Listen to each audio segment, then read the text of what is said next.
Soyez les bienvenus si vous nous rejoignez dans ce journal, dans les titres de l'actualité ce soir au Bénin. À quelques heures de la célébration de la Journée internationale des droits des femmes, le Bénin honore ses Amazones. Le gouvernement organise un forum sur les investissements au profit de la femme et du genre. Quel est le contenu et l'opportunité de cette initiative? Éléments de réponse dans ce journal. Après ces échanges avec des ministres, l'envoyé spécial du secrétaire général des Nations Unies a visité également la zone économique spéciale de Glodjibé, c'est la zone industrielle du Bénin, et le centre hospitalier universitaire de référence d'Abomey-Calavi en construction. Les impressions de Jean Tolde sur le Bénin en général sont à suivre. En sport, la préparation et la participation des équipes nationales aux compétitions internationales seront désormais prises en charge par le gouvernement. Ceci à travers le ministère en charge des sports. Telle est la décision prise en Conseil des ministres du mercredi 6 mars 2024. C'est pour faire du Bénin une nation sportive. La nouvelle a été portée aujourd'hui même au président des différentes fédérations sportives à Cotonou. Voilà pour le programme. Bonsoir à toutes et à tous. Le Bénin honore ses Amazones.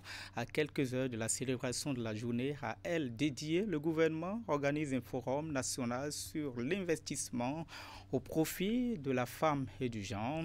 Au cœur de ces assises, plusieurs activités sont prévues. Objectif, amener les acteurs à prendre de nouveaux engagements pour faire de l'accroissement des investissements en faveur des femmes une réalité au Bénin. Le point, Ingrid Henri Ganté.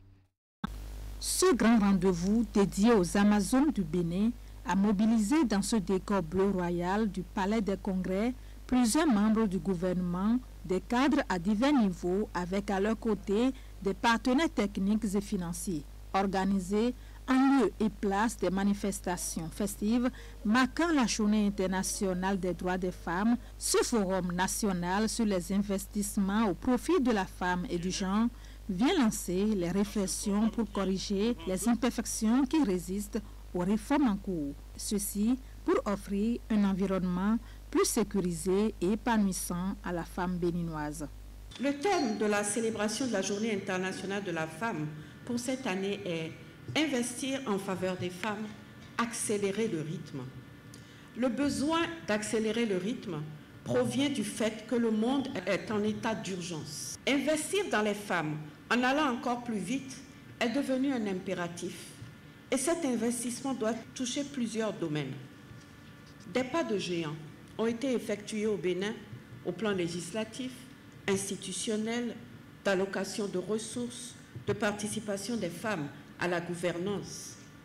Mais les réalités nous interpellent et nous appellent à redoubler d'efforts. À cette première journée des travaux, les échanges se focalisent sur l'état des lieux des initiatives, des projets et des programmes en faveur de la promotion de la femme et du genre sur les 5 dernières années au Bénin. L'état des lieux de la lutte contre les violences basées sur le genre à l'aune de la création de l'Institut national de la femme mérite également d'être fait. À la veille de la Journée internationale des droits des femmes, je trouve que c'est une excellente idée de s'arrêter un moment et de faire le point sur les investissements réels destinés à asseoir et accélérer les droits des femmes. Pour moi, le thème choisi s'inscrit dans une logique pragmatique. Côté bilan, nous jetons un coup d'œil dans le rétroviseur pour voir ce qui a été fait réellement, apprendre du passé. Côté défi, on analyse ce qui est, les obstacles, les opportunités. Et côté engagement, nous nous fixons de nouveaux objectifs pour le futur et nous planifions l'action. Ces assises dont la finalité est d'amener les acteurs à prendre de nouveaux engagements pour l'accroissement des investissements en faveur des femmes s'étendent sur 2 jours. Outre les communications et panels, cette journée est également marquée par la visite des stands des produits locaux exposés à l'occasion. Et je vous le disais, après ces rencontres avec des ministres, l'envoyé spécial du secrétaire général des Nations Unies a visité la zone économique spéciale de Glodjibé, mais aussi le centre hospitalier universitaire de référence d'Abomey-Calavi en construction. Jean Todt a également suivi quelques démonstrations du fonctionnement des radars posés sur le boulevard de la Marina. À chacune de ces étapes, il a été impressionné par les efforts de l'exécutif béninois pour le développement du pays. Regardez.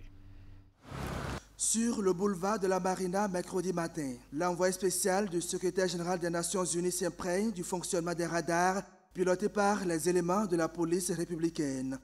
Un dispositif adopté par le gouvernement pour mettre fin à l'excès de vitesse dans les grandes villes du pays. Jean Todt va ensuite se rendre, sous la conduite du directeur général du Centre national de sécurité routière, à la zone économique spéciale de Glodjibé située à 45 km de Cotonou. Un projet de transformation structurelle de l'économie béninoise dont la première phase est déjà opérationnelle. L'envoyé spécial des Nations Unies a pu visiter le centre de formation au métier du textile, les unités de transformation et de stockage de cajou et d'autres unités qui tournent déjà à plein régime et génèrent des centaines d'emplois. Ce que j'espère, c'est que tous les travailleurs qui se rendront dans ce centre auront également un accompagnement pour aller de chez eux vers le centre et du centre vers chez eux, et également tous les camions qui seront engagés à livrer de la marchandise, ils ne seront ni surchargés ni équipés de pneus, par exemple, qui ne devraient plus être utilisables. Donc il faut que tout soit au niveau pour pouvoir atteindre l'objectif voulu. Après la zone économique et spéciale de Glodjibé, l'envoyé spécial des Nations Unies vient toucher du bout des doigts les efforts que déploie le gouvernement pour offrir un panier de soins de qualité aux populations. Nous sommes ici au centre hospitalier universitaire de référence d'Abomey-Calavi. Les différents services comme les urgences, l'unité d'hospitalisation, les blocs opératoires, l'imagerie et la radiothérapie sont presque prêts pour être lancés. C'est une magnifique réalisation qui devrait être mise en œuvre d'ici quelques mois avec des nouvelles technologies, avec un équipement de pointe. Donc je crois que on pourrait qualifier ça d'une petite révolution pour les aspects médicaux et notamment pour soigner les victimes de la route qui auront la possibilité d'accéder à cet hôpital. Le centre hospitalier universitaire de référence d'Abomey-Calavi sera fonctionnel à partir de juin 2024. L'envoyé spécial des Nations Unies se dit satisfaire des mesures prises par le gouvernement pour assurer la sécurité des usagers de la route. Autre volet de l'actualité avec cet atelier de lancement du projet de sécurité sanitaire mondiale à Cotonou. Les acteurs de sa mise en œuvre ont officiellement donné le top des travaux qui vont durer 5 ans. Le projet financé par l'Agence américaine pour le développement international USAID a possible les services vétérinaires publics mais aussi privés, les exploitations agricoles privées et les agro-éleveurs. Teddy Goudalo. Projet de sécurité sanitaire mondiale. Il est conçu en vue de renforcer les capacités en santé animale, prévenir, détecter et combattre les menaces de maladies zoonotiques et non zoonotiques. Piloté par le Centre d'urgence pour les maladies animales transfrontalières, sa mise en œuvre prend en compte tout le territoire béninois. Le projet de sécurité sanitaire mondiale, objet du présent atelier, vient poser la première pierre de la création d'un centre hectare pour le Bénin. Il est arrimé au cadre stratégique de la FAO et aux différents instruments nationaux de planification tels que le plan d'action du gouvernement, le plan national d'investissement agricole et de sécurité alimentaire et nutritionnelle et les différents documents de politique et stratégie dans le secteur de la santé. La couverture géographique d'hectares s'est étendue à plus de 45 pays. Donc le Bénin, où sa présence est passée de 18 à 24 pays africains. Financé par l'Agence américaine pour le développement international USAID, le projet de sécurité sanitaire mondiale a une durée de 5 années. Il a pour cible les services vétérinaires publics et privés, les exploitations agricoles privées et les agro-éleveurs. Pour cette première année, le programme bénéficie d'un financement de l'Agence américaine pour le développement international de près de 3 milliards de francs CFA, dont 900 millions sont spécifiquement alloués à la FAO. Nous collaborerons étroitement avec le gouvernement béninois et diverses institutions dont la FAO, l'Organisation mondiale de la santé, ainsi que le projet Breakthrough Action de l'Université Johns Hopkins, dans la mise en œuvre du programme. L'Organisation des Nations Unies pour l'alimentation et l'agriculture, FAO, partie intégrante de la communauté internationale, offre l'occasion à notre pays, le Bénin, de disposer des services vétérinaires reconnus comme un bien public mondial, renforcés en outil de bonne gouvernance à travers la composante FAO du projet de sécurité sanitaire mondiale GHS Afrique, qui sera mise en œuvre par le Centre d'urgence pour la lutte contre les maladies animales transfrontalières ECTAD.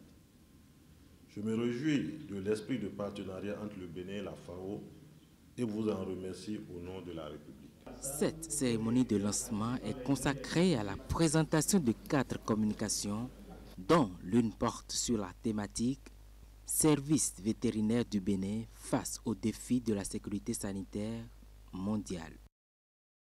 Et puis la signature d'accords de partenariat entre l'Association nationale des communes du Bénin et celle des communes italiennes. Les deux associations ont désormais un accord de partenariat. La cérémonie consacrant sa signature s'est déroulée aujourd'hui même, jeudi, au siège de l'institution Cisa Bomekalavi. On fait le point avec Florence Boussa.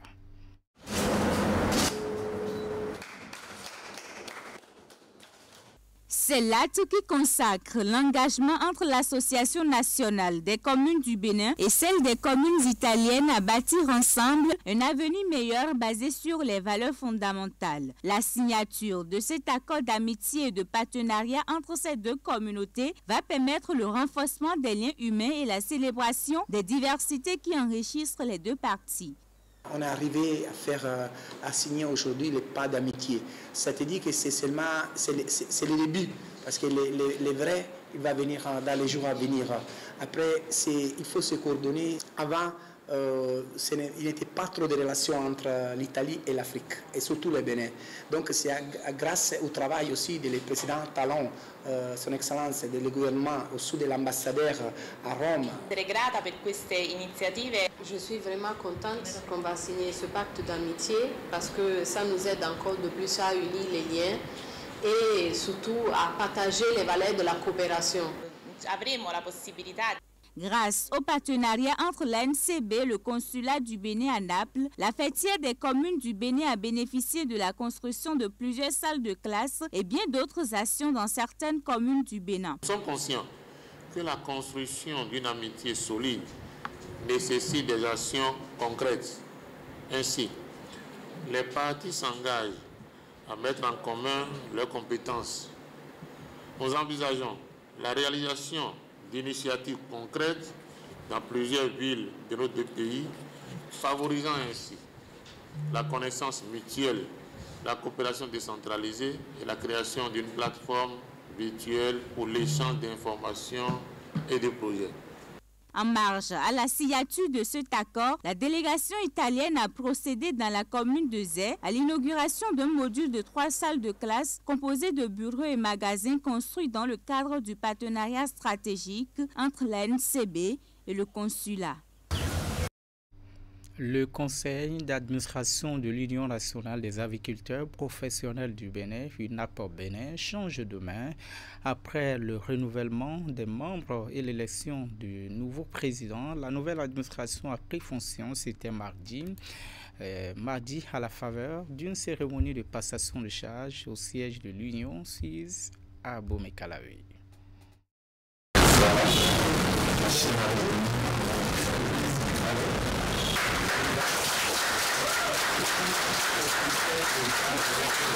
Blaise Seton prend ainsi les commandes de l'Union nationale des agriculteurs professionnels du Bénin. Après sa brillante élection par ses pairs, il s'installe ce mardi à la faveur de cette sobre cérémonie de passation de charge. Occasion pour le président sortant de faire le point des actions menées et les grands chantiers en cours à la fin de sa mandature. Ensemble, nous avons surmonté des défis, réalisé des progrès et œuvré pour le développement de notre secteur avicole. Je tiens également à saluer le travail remarquable de mes collègues du conseil d'administration ainsi que de nos équipes dévouées qui ont travaillé sans relâche pour faire avancer notre mission et nos objectifs communs. Le tout nouveau président de l'Union nationale des agriculteurs professionnels du Bénin, étant un membre actif depuis des années, connaît bien les priorités sur lesquelles ces actions doivent être axées. Nous reprendrons sérieusement le projet de la Maison de l'Aviculture afin de doter notre organisation de ses propres locaux. Nous avons pour ambition de prospecter de nouveaux marchés pour nos produits avicoles. Ainsi, nos membres auront d'autres possibilités d'écoulement de leurs produits. Nous travaillerons avec la CECICA pour la redynamisation de ces activités au profit des membres. Nous ferons un lobbying auprès des institutions financières et du FNDA pour faciliter l'accès au financement pour les petites et moyennes entreprises ainsi que les coopératives. La liste des projets à réaliser par la nouvelle équipe de l'UNAP au Bénin n'est pas exhaustive. Blaise Seton et son équipe appellent les agriculteurs à saisir l'opportunité que leur offre le gouvernement qui interdit désormais l'importation des œufs et de la viande de volaille à partir de décembre 2024. Nous devons prendre conscience en tant que responsable à divers niveaux pour que chacun là où il se situe dans la filière puisse saisir cette opportunité et l'exploiter à fond. Nous voulons avoir des organisations professionnelles agricoles très fortes. Les organisations professionnelles agricoles très fortes, c'est quoi? C'est les organisations professionnelles agricoles bien gouvernées. Bien gouvernées. Après la phase de la passation proprement dite, le directeur général de l'ATDA, Paul Seth, est venu prodiguer des conseils à la nouvelle équipe dirigeante tout en remerciant l'équipe sortante. Autre volet de l'actualité avec l'Ordre national des architectes et des urbanistes du Bénin qui a découvert l'usine de production de fer à béton Fabri Metal. L'entreprise qui fabrique des produits d'acier aux normes internationales Made in Bénin a ouvert ses portes à ses professionnels de la construction. Ils ont visité également les unités de production mais aussi les techniques de contrôle de qualité. On fait le point avec William Judicael Clécan.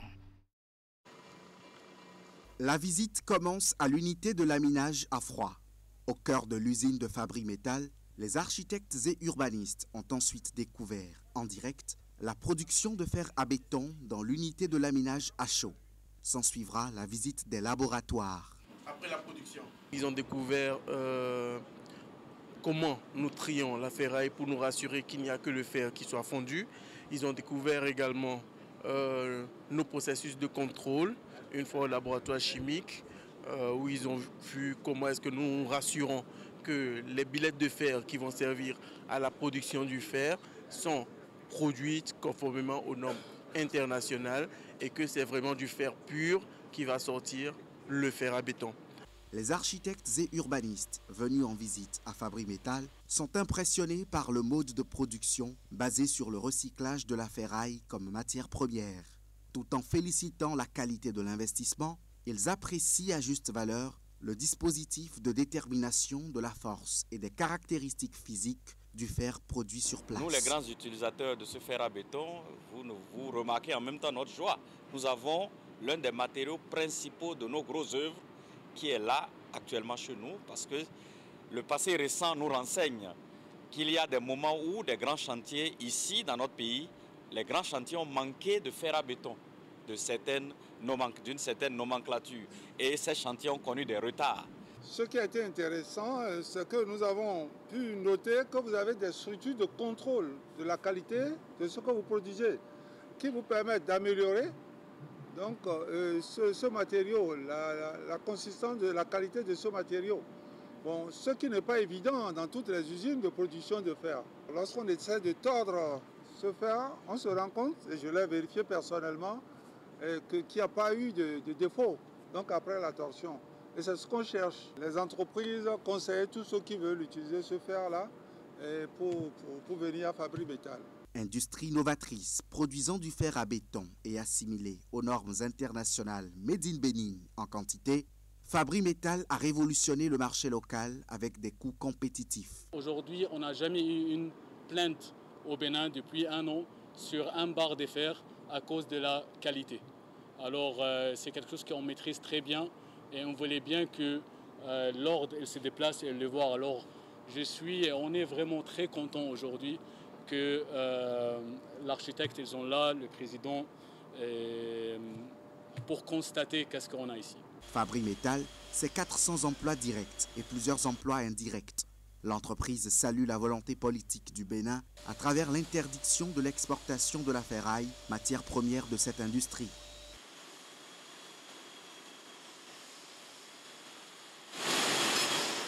Et la page sport pour boucler cette édition avec cette bonne nouvelle au président des fédérations sportives. La préparation, la participation des équipes nationales aux compétitions internationales seront désormais prises en charge par le gouvernement, ceci à travers le ministère en charge des sports. Telle est la nouvelle décision prise en Conseil des ministres du mercredi 6 mars 2024. Objectif fait du Bénin une nation sportive. La nouvelle a été portée au président des fédérations sportives ce jeudi même à Cotonou. Nous ne devons plus laisser place à l'amateurisme. Disons-le clairement et sans embâche. C'est par ces mots que le ministre en charge des sports du Bénin annonce au mouvement sportif béninois le début d'une professionnalisation des différentes équipes nationales, toutes disciplines confondues. Ayant convié les différents présidents de fédérations à cette séance, le ministre est porteur d'un message, celui de l'approbation du projet de prise en charge de la préparation et de la participation du Bénin au grand rendez-vous sportif par le gouvernement. J'ai l'honneur de vous annoncer que le gouvernement de la République du Bénin met à la disposition du ministère des Sports et des fédérations pour le compte de l'année 2024 une importante somme de 3,186 320 200. Cette nouvelle prise en charge, en dépit des subventions annuelles auxquelles chaque fédération a droit et sur lesquelles les différentes équipes sont à pied d'œuvre, permettra d'assurer notamment les charges liées à la préparation et à la participation, les frais de transport, billets d'avion des athlètes et officiels, les frais de prise en charge des athlètes et encadreurs techniques et médicaux, les frais de mission et primes forfaitaires de participation et j'en oublie. C'est donc acté. La prise en charge de la préparation et de la participation des différentes sélections béninoises sans distinction aucune se fera constater, mais le ministre des Sports veut bien compter sur l'engagement des différentes fédérations sportives pour faire remarquer à travers des performances la nouvelle dynamique implémentée. Voudrais-je appeler à la grande mobilisation de la famille sportive à travers les différentes fédérations à faire rayonner notre pays en nous ramenant le maximum de médailles aux Jeux africains Accra 2024, aux Jeux olympiques et paralympiques Paris 2024, sans oublier les championnats d'Afrique et du monde dans les disciplines sportives où nous serons présents. Le travail qui va redémarrer à partir d'aujourd'hui, Monsieur le ministre, sera pour nous l'occasion de nous accouter à une vision, celle de faire du Bénin une grande nation sportive. Nous vous le garantissons. l'autre bonne nouvelle de cette rencontre, c'est bien sûr l'annonce de la mise à disposition des différentes équipes nationales par le ministère des Sports des t-shirts et survêtements Made in Bénin pour mieux valoriser les couleurs nationales. Au sortir de ces échanges, on peut lire la satisfaction sur les visages des acteurs du mouvement sportif béninois. C'est la fin de ce journal préparé par l'ensemble de la rédaction. Merci de votre fidélité. À demain, 19h30.